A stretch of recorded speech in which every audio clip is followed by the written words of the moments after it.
오늘의 말씀 누가복음 10장은 70인 사도들을 예수님께서 파송하시는 아주 매우 유명한 단락입니다. 이 70인은요 모세와 함께 하나님을 섬겼던 사람들을 대표를 하고요. 그러다 보니까 이 70이라는 숫자는 매우 중요시 되어 왔습니다. 유대교 전통에서는요. 그러다 보니까 히브리 말로 되어 있었던 성서를 많은 시간이 흘러서 그리스 시대에 와서는 그들이 히브리 글자로 된 성경을 젊은 세대들이 읽거나 또는 해석할 줄을 모르기 때문에 그리스어로 번역을 해야 됐습니다. 그래서 그리스어로 번역한 성경을 70인역이라고 하는데, 그때도 바로 이 70인이라는 숫자를 선택해서 번역을 할 정도로 이 70이라는 숫자는 그들에게 매우 상징적이고 중요한 숫자입니다. 오늘도 주님께서는 이 70인을 각 마을로 각 지역으로 보내셨다고 합니다. 그리고 추수할 일꾼들을 보내주셔서 하면서 전도 사역을 하신 것입니다. 하나님의 나라를 선포하시고요.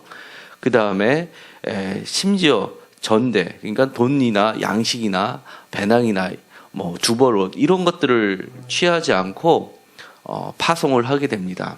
왜냐하면 하나님께서 그들을 먹여 살려주시고 또 하나님의 일꾼은 하나님의 은혜로 당연히 받아야 할 것이 있기 때문에 걱정하지 말고 나가라는 그런 뜻이었습니다.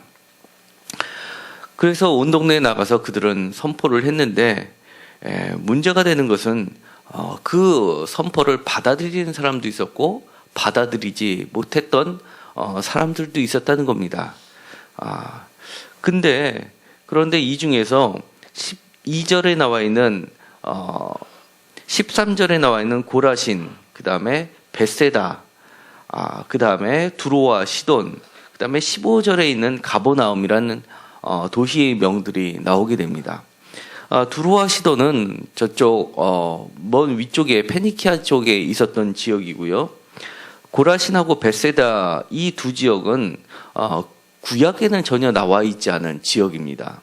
그리고 가버나움이라는 것은 우리가 나움이라고 많이 알고 있는데요. 나움의 고향이라는 뜻으로 나홈 이렇게 되어 있습니다. 그래서 발음상으로 우물을 썼지만 실제로는 나훔입니다. 그래서 가버나움은 구약에 나와 있는 지역이긴 하지만 이렇게 신약의 고라신, 벳세다, 가버나움 이 지역은 갈릴리 지역을 대표하는 지역이었습니다.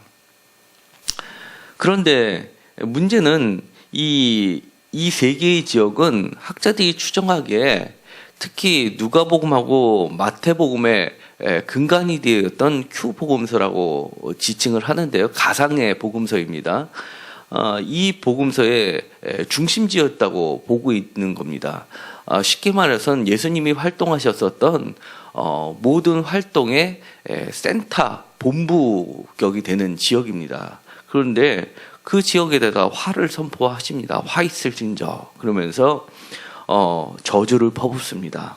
음부에까지 낮아진다라는 말을 통해서는 얼마나 예수님께서 화가 나셨는지를 우리는 충분히 알 수 있습니다. 이 말씀은요, 결코 우리하고 멀지 않은 이야기일 수 있습니다. 이 지역들은요, 멀리 있던 지역도 아니고 주님께서 많이 활동했었던 지역인데도 불구하고 예수님을 받아들이지 않음으로써 이렇게 주님으로부터 멀어진 것에 대한 심판이 임한다는 것을 얘기하고 있습니다. 특히 가버나움 같은 경우에는요, 복음서에서 많이 기록이 되어 있는데요. 대표적으로 베드로의 장모도 이 가버나움에서 치유를 받았던 지역이고요. 그 다음에 가버나움하고 아주 가까운 지역에서 오병이어의 기적도 있었고요. 세리마태도 이 가버나움이라는 지역에서 주님께 제자로 부르심을 받았던 곳입니다. 그뿐만이 아닙니다. 여러 가지 이 가버나움은요, 그야말로 많은 부분이 되어 있는데요. 어, 그럼에도 불구하고 이 가버나움을 주님께서 이렇게 크게 야단치신 거는 이런 뜻과 같습니다. 우리가 주님을 많이 경험하고 하나님의 은혜를 알고 많은 기적을 체험하고 그리고 기쁨을 맛보았는데도 불구하고 끝까지 주님을 따르지 못한 것들에 대한 심판이라고 할 수가 있습니다. 두 번째는요, 우리가 주님의 말씀을 받아들이고선 우리의 이익에 관련된 것에서는 주님을 인용을 하면서도 그 다음에 그럴 때는 주님을 열심히 쫓아가기도 하면서도 정작 주님께서 선포하신 말씀, 회개하는 것에는 아주 둔감했었던 우리 자신에 대한 선포일 수가 있습니다. 우리는 날마다 주님 앞에 우리 자신을 내어놓고 회개하는 자들이 되지 않으면은 이렇게 심판이 음부에까지 내려가는 심판이 우리에게도 벌어질 수 있다는 것을 알려주고 있습니다.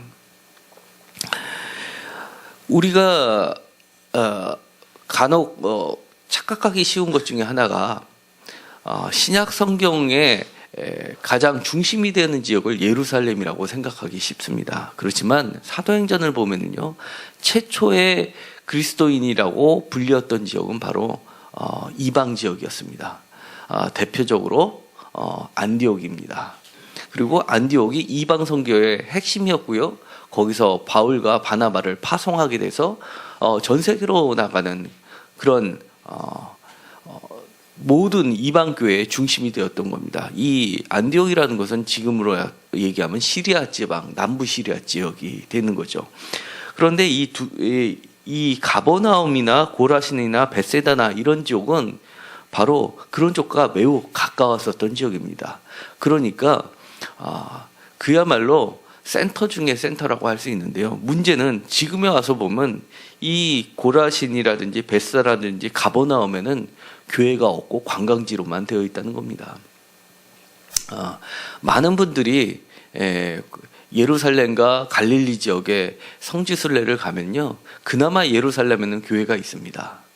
그런데 이 예루살렘은 사도행전을 보면 예루살렘에서의 큰 핍박으로 인하여서 쇠퇴해졌고, 사실은 모든 선교의 중심은 이런 북쪽으로 이동을 했었던 겁니다. 우리가 갖고 있는 성경에 누가복음이나 마태복음의 가장 근저를 이루고 있는 복음서는 바로 쪽복음서라고 할 수 있는 것들은 바로 우리가 추정건데 이쪽 지역에서 나왔을 가능성이 매우 높습니다.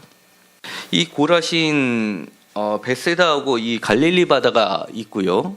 이 갈릴리 바다는 티베리아 호스라고도 불리는 지역입니다. 그래서 이 나사렛에서 매우 가까운 지역이고요.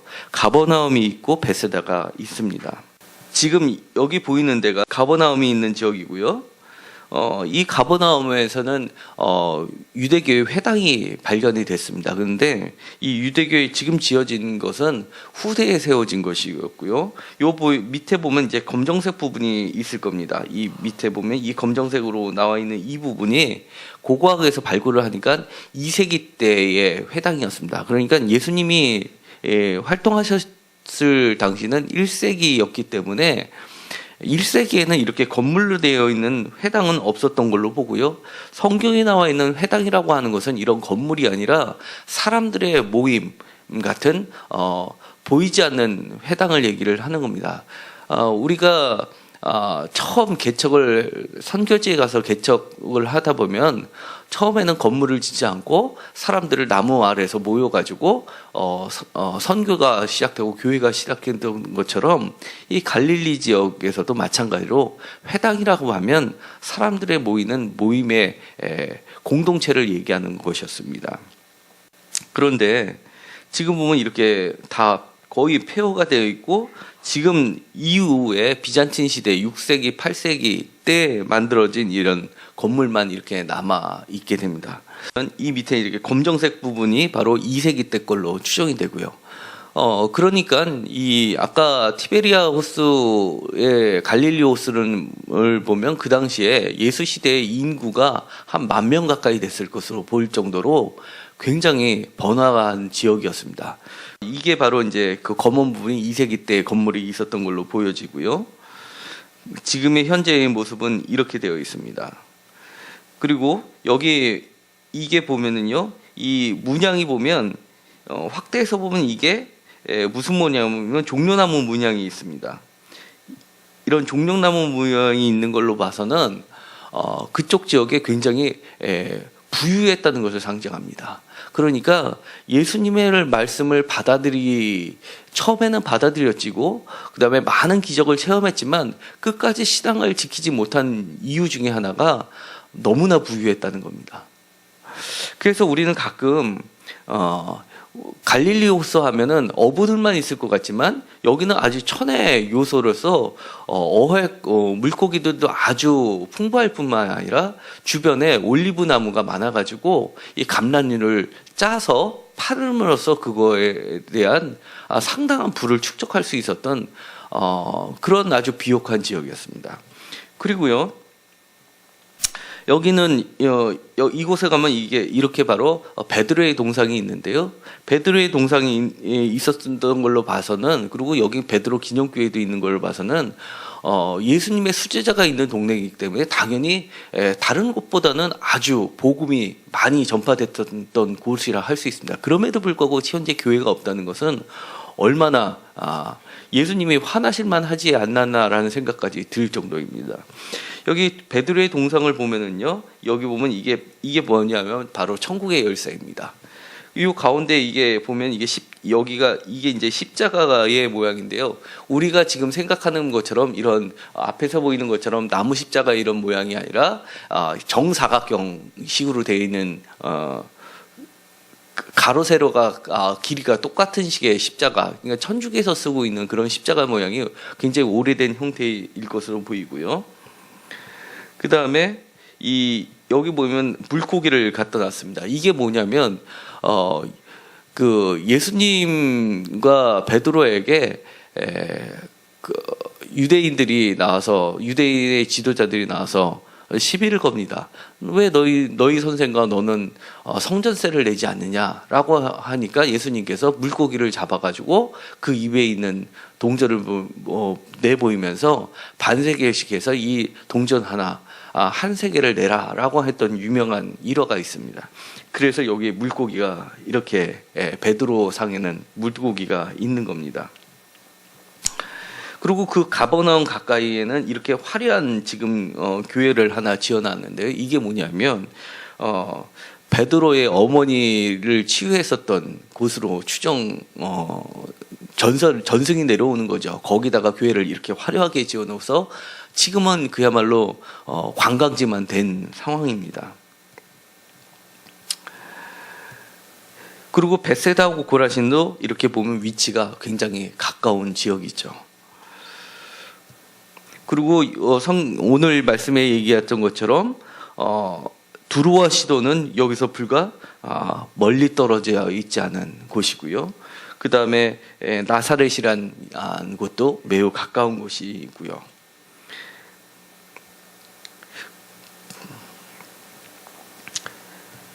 이런 거를 봐서는 우리가 예수님을 잊어버릴 정도로 너무나 풍요로우면 사실은 그게 축복이 아니라 독이 될 수 있다는 것을 꼭 기억하시기 바랍니다. 생활이 너무 편해도 사실은 주님을 잃어버리기 쉽습니다. 우리가 기도해야 할 것은 끝까지 주님의 복음을 받은 우리가 끝까지 그거를 잘 간직할 수 있고 더 깊은 신앙으로 나갈 수 있도록 날마다 우리 자신을 채찍질을 해야 될 겁니다. 그리고 죄에 빠지지 않도록 늘 기도를 해야 되겠고요. 이런 것들을 거울 삼아서 또 우리의 신앙을 성숙시킬 수 있는 좋은 방법이 있습니다. 뭐냐면 이 70인을 파송했던 것처럼 우리가 70인이 돼서 안 믿는 자들에게 주님을 자꾸 증거하고 좋은 곳으로 좋은 교회로 그들을 인도하다 보면 우리가 이렇게 나태해지거나 음부로 내려가는 일이 없어질 겁니다. 그렇기 때문에 전도가 단순히 다른 사람을 위해서 하는 것뿐만이 아니라 나 자신한테도 굉장히 필요한 부분입니다. 전도를 하다 보면 주님께서 왜 그 말씀을 그들에게 그렇게 하셨는지, 그리고 왜 나한테 이 말씀을 주셨는지 몸으로 다시 한번 체험하게 되는 순간이 되기 때문에 그렇습니다. 오늘 말씀을 마치고 기도를 하실 때는 우리가 이렇게 두로와 시돈 또는 가버나움처럼 고라신이나 벳세다처럼 주님께서 책망하는 자들이 되지 않게 해달라고 그렇게 기도하시기 바랍니다. 그리고 70인 사도들처럼 우리도 주님의 심부름꾼이 돼서 그들을 교회로 불러들이는 자들이 될 수 있도록, 그래서 하나님이 우리를 지켜주시고 먹여주시고 또 살려주시는 자들이 될 수 있도록 기도해 주시기 바랍니다. 그리고 끝까지 우리가 나 자신을 날마다 회개하는 자들이 돼서 우리들에게 주어진 축복이 걸림돌이 되지 않도록 그렇게 기도해 주시기 바랍니다. 우선 가까운 내가 살고 있는 집의 위아랫집, 옆집, 그리고 시장에서 만나는 사람들을 우선적으로 인도하시기 바랍니다. 저는 반드시 우리 교회 새인교회에 나오라고 얘기는 하지 않습니다. 그렇지만 신앙의 생활에 도움이 될 만한 곳은 어디든지 좋습니다. 이 지역에 새인교회가 생겼으니까 이곳에 불러주시면 더 좋지요. 그렇다고 오신다고 해서 제가 기존에 잘 다니고 있는 데를 그만두고 새인교회를 등록하다는 소리는 절대 하지 않습니다. 그러니까 마음에 부담을 가지지 마시고 열심히 전도하시기 바랍니다. 기도하고 마치기로 하겠습니다. 하나님, 오늘도 저희들에게 주신 말씀을 살아있는 말씀으로 받아들이게 하여 주옵소서. 주님께서 70인을 파송하시면서 많은 기적과 복음을 전파했는데도 불구하고, 그리고 또 주님께서 많은 이적을 보여주셨음에도 불구하고 회개하지 못한 가버나움을 다시 한번 돌이켜봅니다. 우리 자신이 가버나움처럼 되지 않게 하여 주옵소서. 우리들에게 주셨던 그 축복이 가버나움처럼 많은 부를 축복함으로써 주님을 잃어버린 자들이 되지 않도록 늘 주님 안에 붙어 있을 수 있도록 은혜 허락하여 주옵소서. 주님, 우리 가까운 사람들에게 좋은 교회를 소개할 수 있게 하여 주시옵시고, 날마다 성전에 나와서 주님을 믿는데 한 발자국 더 가까이 갈 수 있는 자들이 모두 되게 하여 주옵소서. 예수님의 이름으로 기도드렸습니다. 아멘.